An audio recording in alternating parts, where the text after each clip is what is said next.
Hi folks, welcome to my humble off-grid homestead in the forest, and today I'm busy doing what I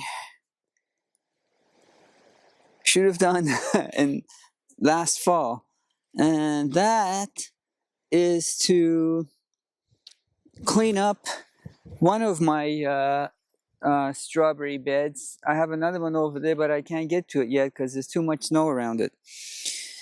I wish I could bring you closer, but I don't have a wide angle lens, and the only way for me to get this whole bed and me in it is for you to be that far. But I will show you what I'm doing as I tidy it up.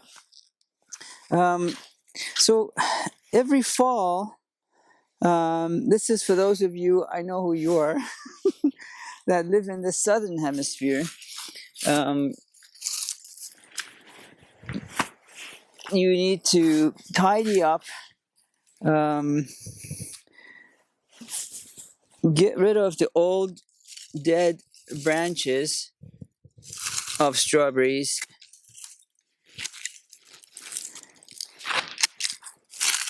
and they like that. This goes in the compost, and we make a pile here. And so then in the spring, come springtime, they're good to go. They're ready to go. I am basically just cutting back the dead shoots and the offshoots and branches and that. It's a little hard to tell right now because it's just pretty much, I would say, the first day of spring, and a lot of the beds are still actually either covered with snow or so much snow around it that I have to put my big boots on, and I don't want to do that now because I've had my big boots on for months now. It's enough. Let's go. Yeah, so by the way, every time I'm in any particular bed, like this one for instance, over the winter or whatever, if any little rocks come up, I get rid of them. They're very small. They're not enough to bother your whatever you're planting in here because I've already more or less sifted through this. But from time to time, for some reason, I don't know how, where they come from. It's as if they're being produced over winter. And they come up and I get rid of them. A lot of folks, this isn't something you need to do. And in fact, I may be the only one in my entire neighborhood that does this. But, I'm not trying to grow a rock garden. I love rocks, but that's not what this is. This is for my plants. And so if I see the rocks, I get rid of them. So onwards with pruning these strawberry shoots and dead branches only. So basically, you're cutting them back to just the very center, the very mother, or the very start of them. Some of them are green already. I'm amazed, as much snow as we have. By the way, coltsfoots are out. If you live in a place that has coltsfoots, that's one of the first things that comes up, even before forsythia, tulips, crocuses, really. I would like to one day have a crocus patch to make my own saffron. So anyway, one other thing. So this should have been done in the fall. I guess I don't need my glasses. Not enough wind.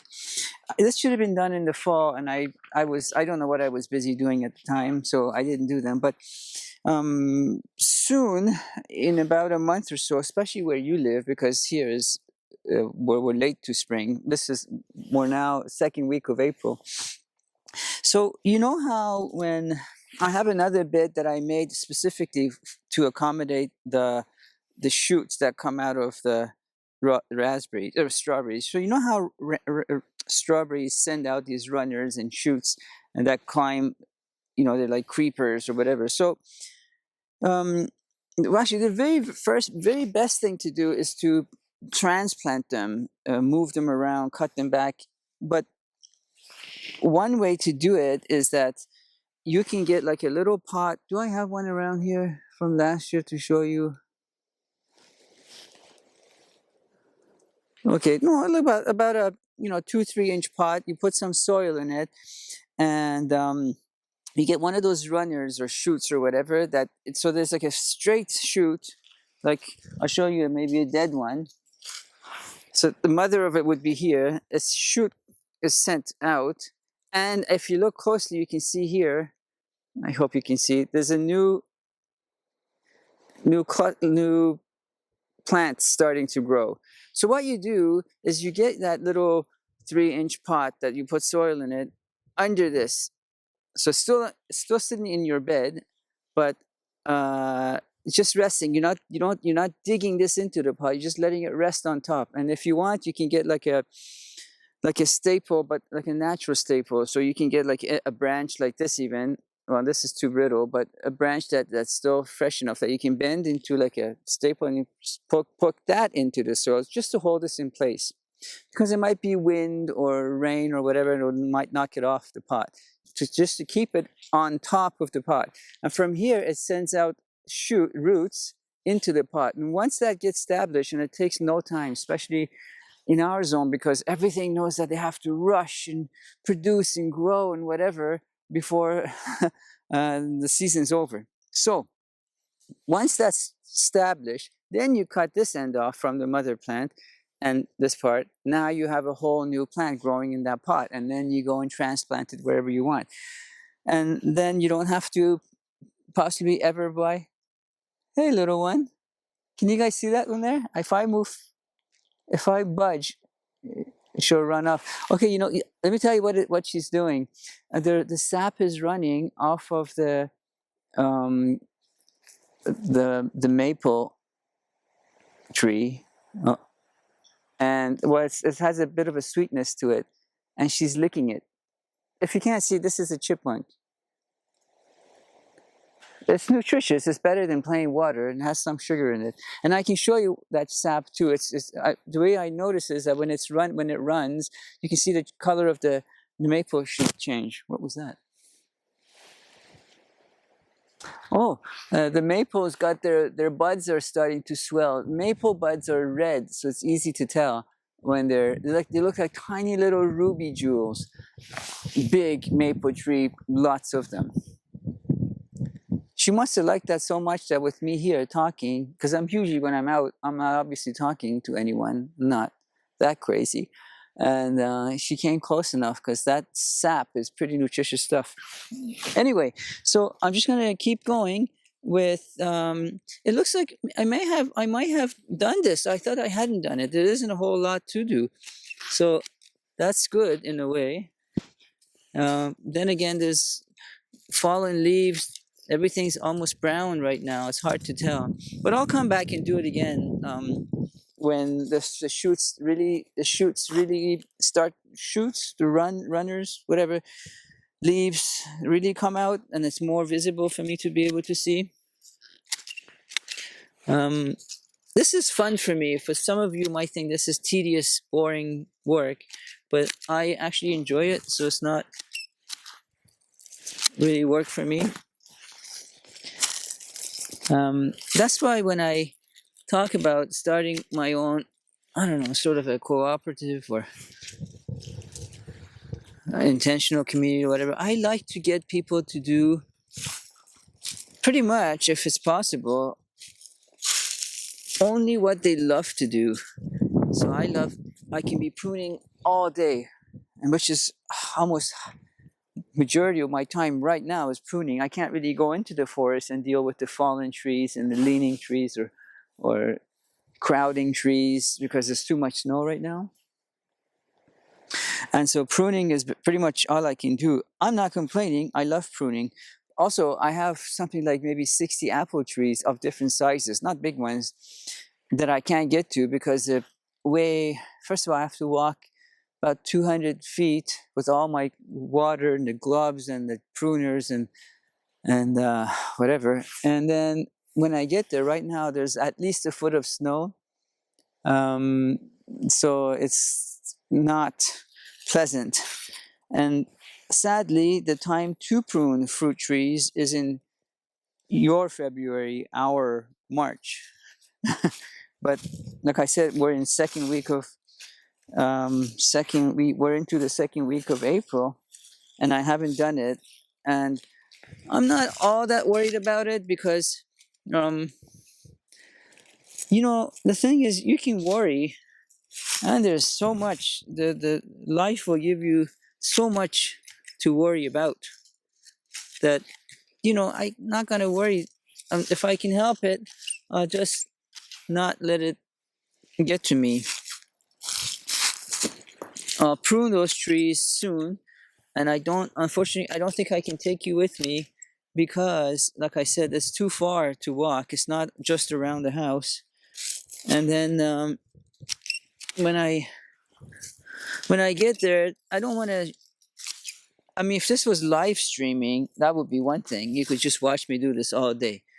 But then you don't want to watch me do this kind of thing for like 2 hours even. So then I have to turn around, walk all that distance back, and then whatever else that you have to do, upload the video, and that's a lot of work. So I think from what I can see, that's good enough right now. I'm sure there's more to do, and I will come and do it soon. But if you haven't already done this, and I know that most of you are, excuse me, don't forget your water. Most of you are in zones where spring arrived earlier, and I should have really made this video sooner so that you can do this. But on the upside, by the time you see this video, you will be able to see, if you have a raspberry, I keep saying raspberry, if you already have a strawberry patch, you'll be able to see better the dead branches, and it'll be easier for you to prune them, cut them back. I'm just removing some rocks before I'm done. The tiny rocks, not worth. I don't know if I have OCD, but I don't think I do. But I just like a bed to be free of rocks, And I really do love rocks, but I think they have their place, and it's not in a bed where you're trying to grow food.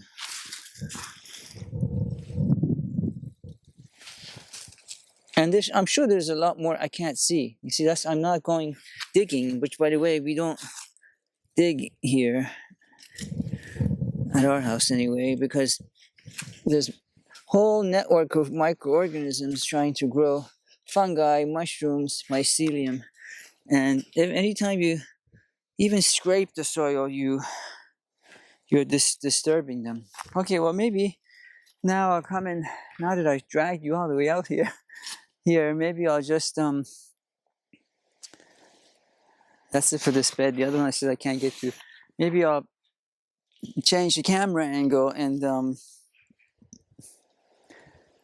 proceed to do some pruning, but for a little while longer, and then I'll take the camera inside. But for now, there's now that you're here, see that bed there? That's my other strawberry bed, raised bed, and there are whole gaps where I've made so that the runners can come through. It's easy. It's almost like a hanging basket. And as you can see, there's a lot of snow, and some of these beds are 2 feet high. That means there's still at least a foot of snow around them. I have to go. That's a right there. That's a garlic bed. I have to go and remove all that snow and ice maybe tomorrow, or maybe on Thursday. We're supposed to get a lot of rain soon. Actually, starting today. That way they can get some sun and grow. We're doing all this for things to grow, you see. Okay, so I'll position this like that. All right, I'll go get busy with lots of rocks in this bed. No, focus. We're here to prune today. Oh, I should have showed you that maple sap. Maybe I'll take you over there and show you.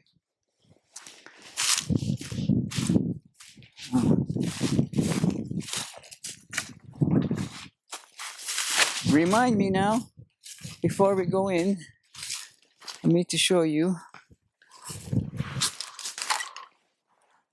a crow. They're messengers. What's the message?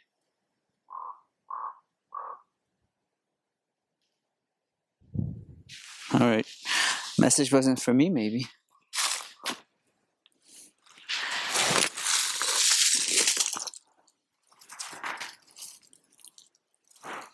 My evening primrose keeps coming back. Something's going on.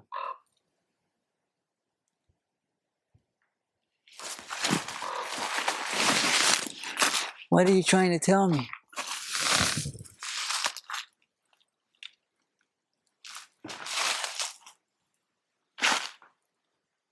Oh, I think it may be a hawk way above it, and it's trying to warn something else. Gone now. All right. Where were we?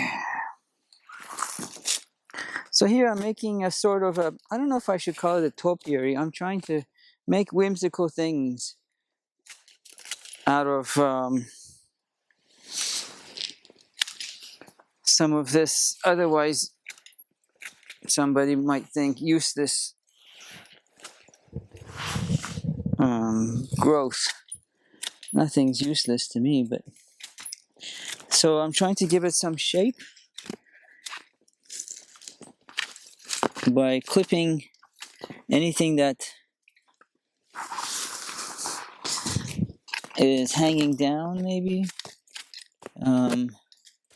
It's hard to imagine right now until it's all done, but once it's done, you'll be able to appreciate it. It'll be nice to look at.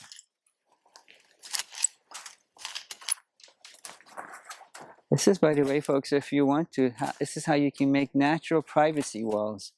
Instead of buying boards and things, you just grow something and shape it into the shape you like. Then you don't have to, you don't have to buy other things. You don't have to stain it. You don't have to paint it. It's growing on its own, you know?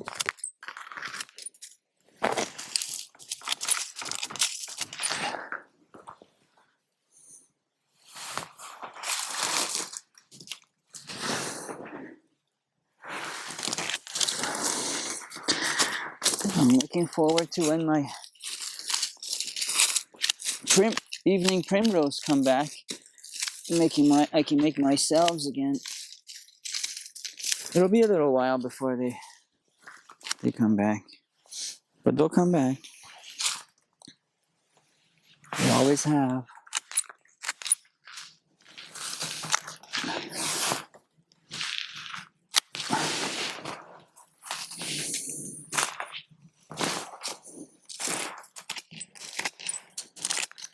This thing's taking shape slowly, slowly.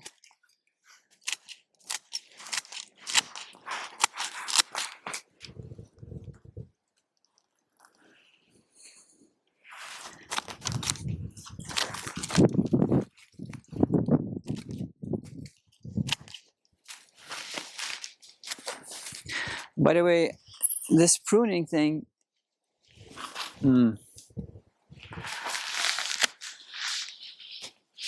it's good if you're trying to get a good grip exercise for your handshakes. But no, seriously though, it's when you first start, like I started yesterday, I was a bit sore. Anytime you start a new exercise routine or something out of the ordinary,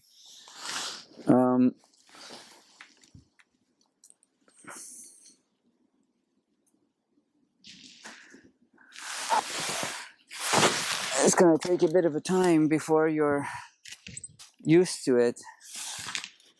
So my point is that don't overdo it. Don't do it all in one day. Give yourselves a break. Well,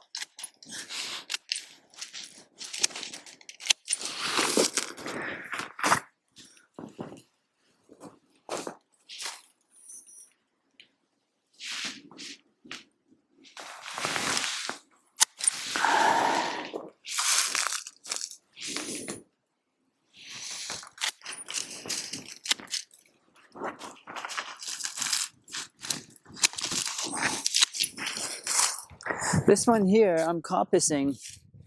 It's pin cherry. So it has a, where are you? It has a gorgeous brown, sort of a milk chocolate.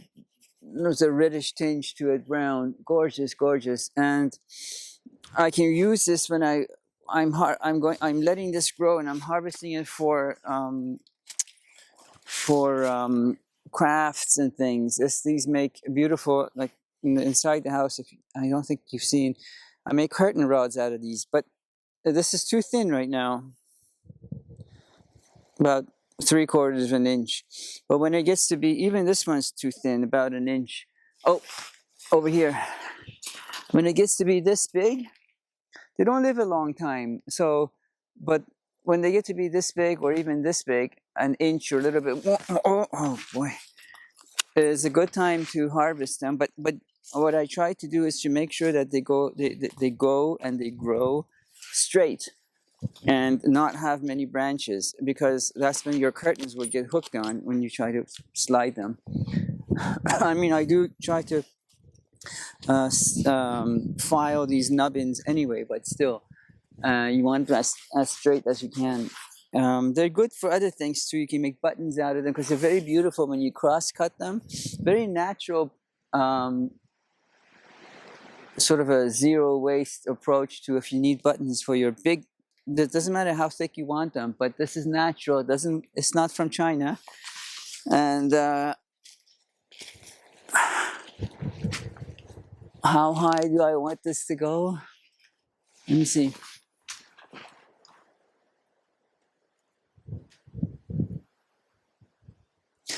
Okay, so right now, one branch is, if left alone, is going to be cutting into those other ones.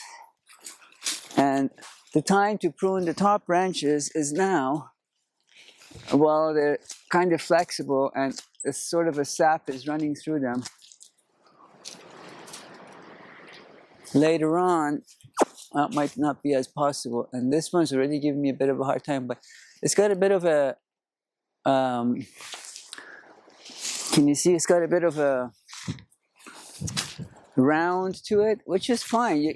They can be used for other things. You know, it's so whimsical. Door handles, maybe. So here, this one's a bit difficult. I can see buds. But I still don't know what's dead or not. Okay, this is dead. This one branch. So sometimes you have to exercise patience. So when you think something is dead and it may not be, and you clip it and then you see green under it, you say, oh no, that wasn't dead yet. Yeah. But sometimes you can tell, yeah, this one was dead, but that one is not. So if you can't tell if a branch or something or a segment is dead or not, you don't have to clip it. You can come back. Just come back you know, maybe the next day or the day after that, you'll be able to see much better the new growth. I did some of this last year, pruning, but you know, life happens. It's not like I didn't want to prune it or cut it back. Some things you really need to cut back. If the branches are crisscrossing, you really need to cut them back. I need a crew to come back behind me and get rid of the branches that I'm cutting off. So this is a big one, but sometimes you need to cut to cure. How is it going here? By the time I'm done this, if you were keeping up with me, you'll see how much tidier this will look. Again, it's not an OCD thing, not trying to get it tidy, but the point is not the tidiness of your property, although that's not a horrible thing to do. The point is to you want to create airflow, and also the sun to be able to get to all the branches as much as possible.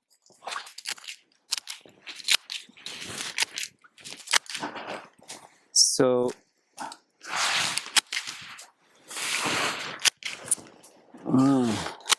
and this, I always mention this, or any chance I get, I mention this. If you know anyone that has a hard time focusing, you give them tasks like this to do. I almost cut this whole thing, and then I noticed the bud higher up. Good thing I didn't. And then sometimes it takes a lot longer than just like I'm doing now. And then I gotta stand back, look at it, come back again. Stand back, look at it, come back again, and see what I've missed. And it's not even sometimes just a question of what you missed or what you didn't miss. The question could be, right now I'm just pruning the dead branches. But once I'm done, I also, like I mentioned, I also have to see if there's potential for these branches to, when they start to grow, if there's potential for them to crisscross and cut off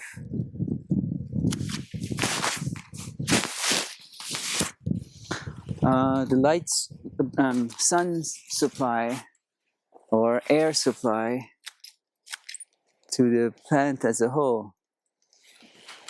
And then I gotta go back and cut those. It's fine, it's all fine. I know you might be thinking, that takes a long time and you don't have patience for that. And it's okay if you don't. Give it to me to do it. This is what I love to do. I don't mind. Okay, so this whole thing is dead. That's a big one.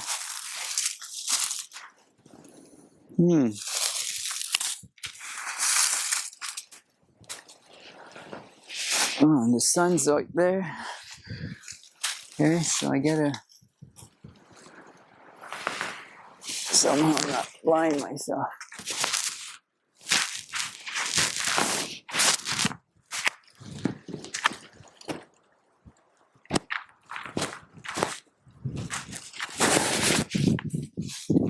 There's a bit of a wind right now, but you know, this is warm wind. No problem for me. This is spring air. Promise of warmer times to come. I mean, I'm not complaining. That's what I'm trying to say to you. This is a tricky one because if I bend it anymore, it'll snap and the whole thing. Yeah, hard to see if there's. Well, I think that's gotta go. Hard to see sometimes from that far away if these branches are dead or not.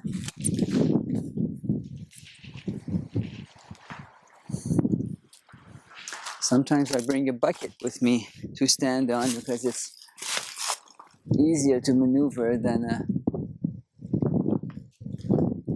ladder wood.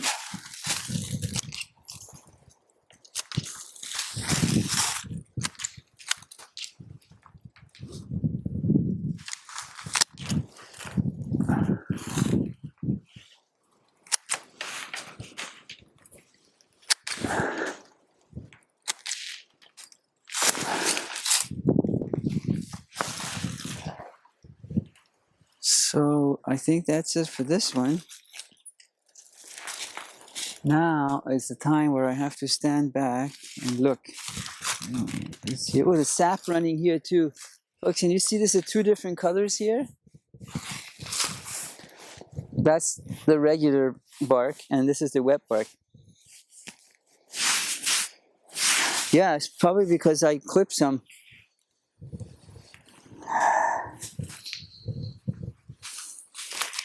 I want to taste it.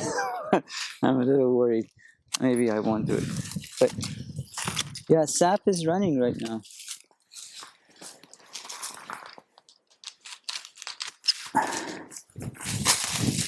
So, well, it smells good. I don't know if it's something that I can taste. All right, now this guy.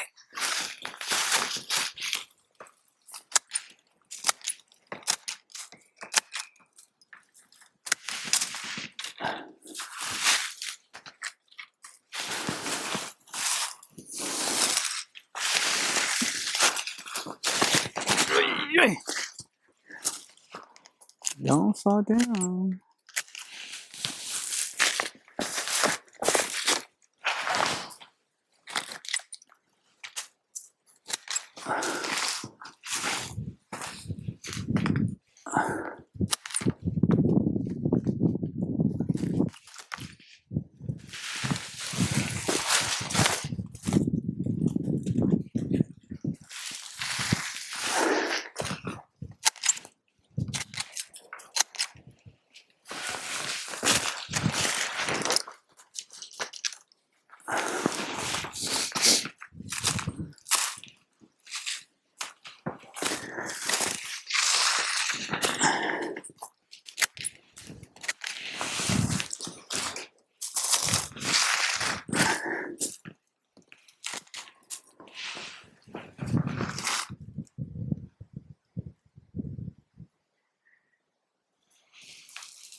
Yeah. Sorry. I'm concentrating on seeing how it looks.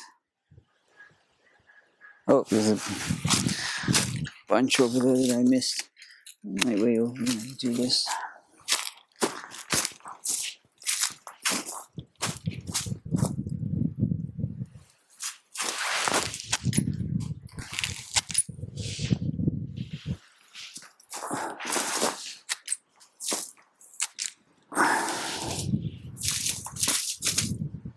This takes even longer to do on apple trees because just when you think you did it all, you stand back and notice, oh no, I forgot some. Which again, I don't mind. It's not a chore for me. I'll stand there and do it all day if I have to.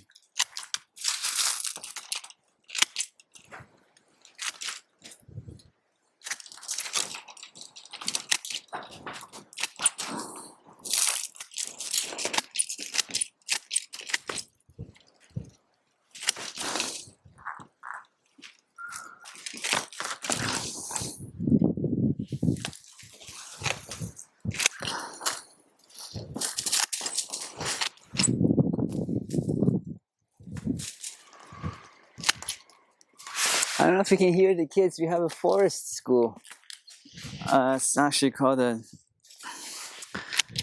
knowledge, art, nature.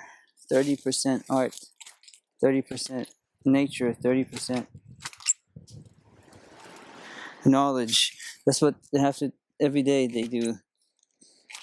And I love hearing the sound of kids, playing nicely in the playground.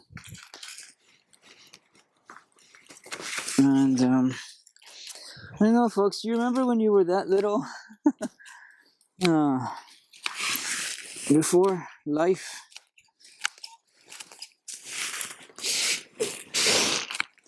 made you less innocent. I mean, you could think freely without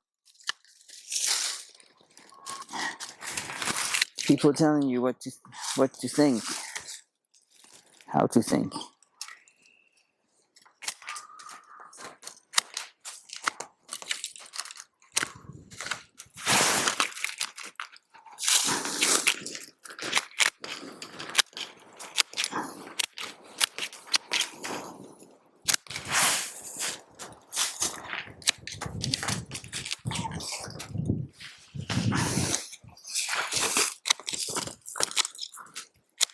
Oh, while I got you here, when you go to buy work gloves, folks, you want gloves that have as little seams as possible, as little stitching as possible. So, I mean, the more expensive ones are basically just two pieces, the top and the bottom. And you would think that, well, the less stitching, the cheaper it would be. It's actually the other way around. They're using the prime pieces of hide or whatever. And when you think that you're buying sometimes, and in this case, something cheaper, you think, well, work gloves are work gloves. But the thing is that those cheap work gloves that you buy from maybe a dollar store or something, because of those seams and stitchings, many pieces, they tend to fall apart and unravel and whatever. And really not conducive to what you're trying to do with them, which is work. And I've learned this the hard way too. I've bought cheap gloves, and I thought, ah. And by the way, the difference between a pair of cheap gloves, and expensive ones isn't that much. So it's not like, this is $100 item. The difference is that you'll be able to use it for longer before they fall apart.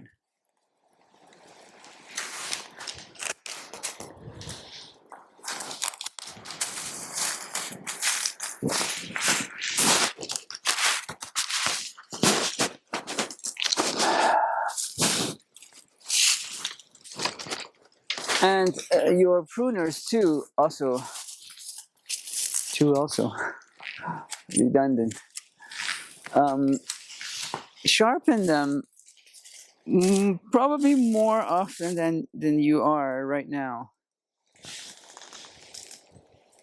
Because sharper pruners, just like knives, they do a better job, cleaner job.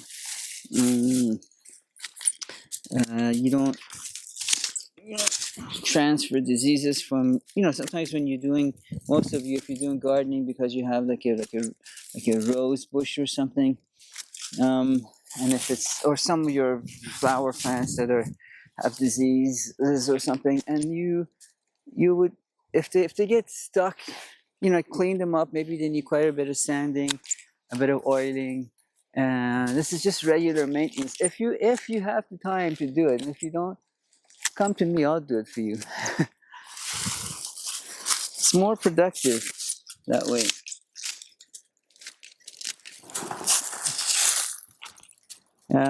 Oil the springs so it bounces, it retracts, not retracts, it whatever that action is, easier. So, folks, I think after I do this bunch, I'm gonna let you go, and I don't know when I'll upload this video. As soon as I can, so you get to be able to use these tips before the season gets too far ahead. I just looking, there's so much to do. I have so much to do. Every step that I take, I see, I'll never make it to the camera. Oh, I wanted to show you that. You know what? While I remember this, let me just show you where the sap was running here and there, where that chipmunk was drinking it. Drink some water myself.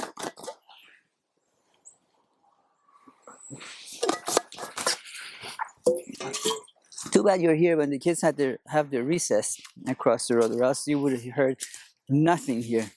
Even the songbirds aren't even back yet. So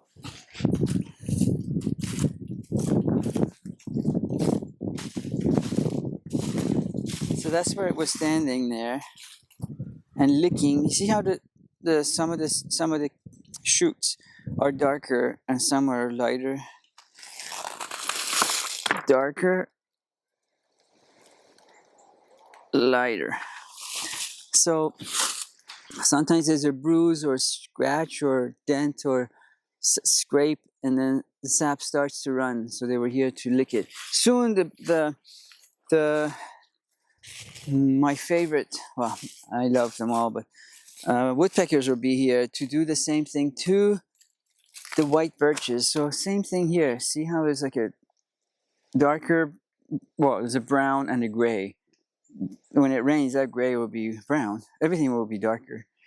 But that's the sap of it. Difference between the two colors.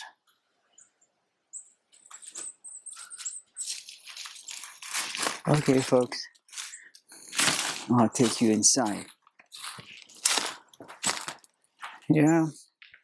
Really excited. This is a really exciting. I've been inside. Not inside. I've been shoveling snow. You've seen the videos. This is the blackberry patch that I have to come see. All the ones that are leaning. That's a video for another day. Anyway, all the ones that are leaning should be clipped, even though they're not dead, because if they're leaning that much with no leaves and no fruit clusters, then they'll be completely on the ground. They should be standing tall and proud like all those other ones. Only those should be left. And even the little tiny scrawny ones that are standing up straight, they're not going to amount to anything anyway. Well, this is what I was talking about, colt's foot. Very first flowers that come out, aren't they darlings? And especially, this is what they mean, sight for the sore eyes. Very first flowers. All right. Let me do my goodbye spiel with you. Folks, thanks for coming out and joining me on this second day of spring. Still wearing the yellow jacket, as you can see, but soon I won't be. Although I don't know if it's a bit of a windy day, I might have to switch to a lighter jacket. The lining's not in it, but